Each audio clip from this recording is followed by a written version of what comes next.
कराची के निजी हॉस्पिटल में सदर मुमलिकत आसिफ अली जरदारी का इलाज जारी। सदर जरदारी के मुआलिज डॉक्टर आसिम ने मीडिया से गुफ्तगू में कहा, आसिफ जरदारी की तबीयत बेहतर है, 1-2 रोज़ में डिस्चार्ज कर दिया जाएगा। सदर की सेहत अब बेहतर हो रही है, परेशानी की कोई बात नहीं। सोशल मीडिया पर मन घड़त खबरें चलाई जा रही हैं। मुखालफिन बीमारी को भी सियासत से जोड़ देते हैं। सदर की सेहत के हवाले से मनफी बातें काबिल मजम्मत हैं। कुछ दवाएँ पाकिस्तान में दस्तयाब नहीं, हॉस्पिटल ने अरेंज कर दी।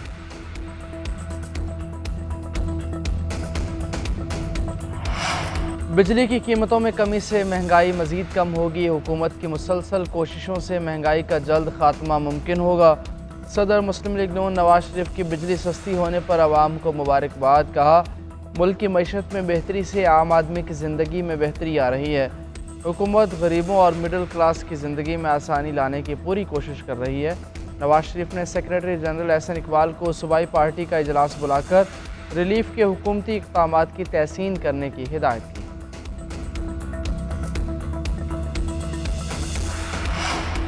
मुल्क के मुआशी आशारिया मुस्बत हैं। मुआशी इस्तेहकाम को अब पायदार इस्तेहकाम में बदलना है। ज़र मुबादला के ज़खायर बढ़े, अफरात ज़र कम हुआ। महंगाई 6 दहाइयों की कम तरीन सतह 0.7% पर है। महंगाई में कमी के असरात अवाम को मुंतकिल हुए। वज़ीर ख़जाना मोहम्मद औरंगज़ेब की मीडिया ब्रीफिंग। बताया, तरसीलात ज़र 36% होने का इम्कान है। इसका मतलब है मईशत पर एतमाद बढ़ रहा है। शरह सूद कम हुई, मेरे ख़्याल में मज़ीद कमी की गुंजाइश है। स्टॉक मार्केट में सरमायाकारी बढ़ रही है। सीमेंट की पैदावार 14%, कारों की 40% और मोटरसाइकिलों की 30% बढ़ी है।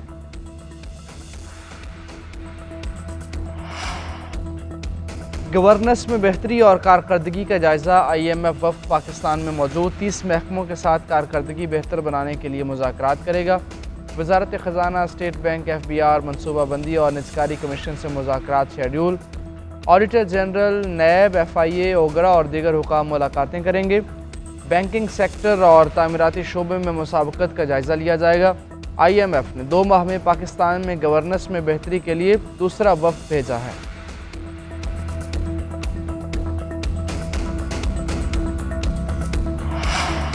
नहरों के मामले पर बिलावल भुट्टो का वाज़े बयान सब के लिए पैगाम था। सदर की किसी मीटिंग के मिनट्स तो होंगे मगर मंजूरी का लफ्ज़ कहीं नहीं। हो सकता है अज़मा बुखारी ने जानबूझकर बयान दिया हो। वो चाहती होंगी कि पीपल्स पार्टी और नून लीग में टकराव हो। वज़ीर इत्तलात के मनसब पर ऐसी गैर ज़िम्मेदारी नहीं होनी चाहिए। शजील मेमन की अज़मा बुखारी पर तनकीद। कहा, नून लीग में कुछ नासमझ लोग हैं जो आइन नहीं पढ़ते, बयान दे देते हैं। तहरीक इंसाफ को भी आड़े हाथों ले लिया। बोले, बैरूनी हाथ पाकिस्तान को नुकसान पहुँचाने की कोशिश कर रहे हैं। अली अमीन गंडापुर अपने हलके में नहीं जा सकते।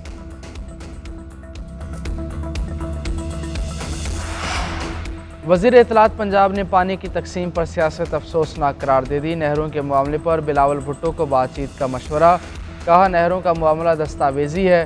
सदर ने दस्तखत किए, जलसों में खड़े होकर मसाइल का हल नहीं निकलता।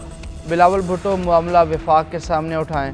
PTI की सूबाई हुकूमत पर भी तनकीद। कहा, अली अमीन गंडापुर की वजारत आला ख़तरे में है। उनके अपने वज़रा करप्शन के इल्ज़ामात लगा रहे हैं। गंदम स्कैंडल में उनकी फैमिली के नाम भी। अली अमीन की सड़कों पर निकलने की धमकी नई नहीं है।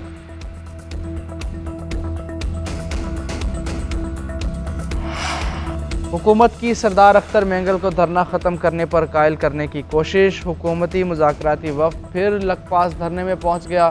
Sadiq Sanjrani, deputy speaker Balochistan assembly Ghazala Gola और दीगर अहम शख्सियात शामिल।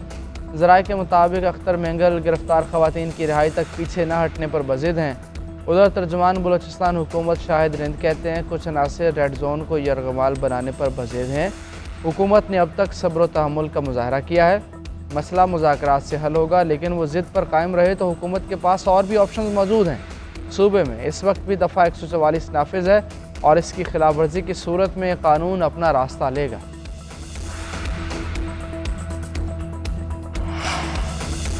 न्यूजीलैंड के खिलाफ दोहरी हजीमत। वनडे सीरीज़ हारने के साथ वाइट वॉश का दाग भी लग गया। 265 रन के ताक़ुब में कौमी टीम 221 रन पर ढेर। खिलाड़ी गलत शॉट्स खेलते हुए कैच थमाते रहे। बाबर आजम 50, तैयब ताहिर और अब्दुल्ला शफीक 33 रन बनाकर नुमाया रहे। बारिश के बायस मैच 42 ओवर्स तक महदूद किया गया था। सीरीज़ में बाबर के सिवा कोई खिलाड़ी 100 का हिस्सा अबूर न कर पाया। बाबर आजम ने 129 रन जोड़े, अब्दुल्ला शफीक 70, फ़हीम अशरफ 76, सलमान आगा 78 रन बनाए।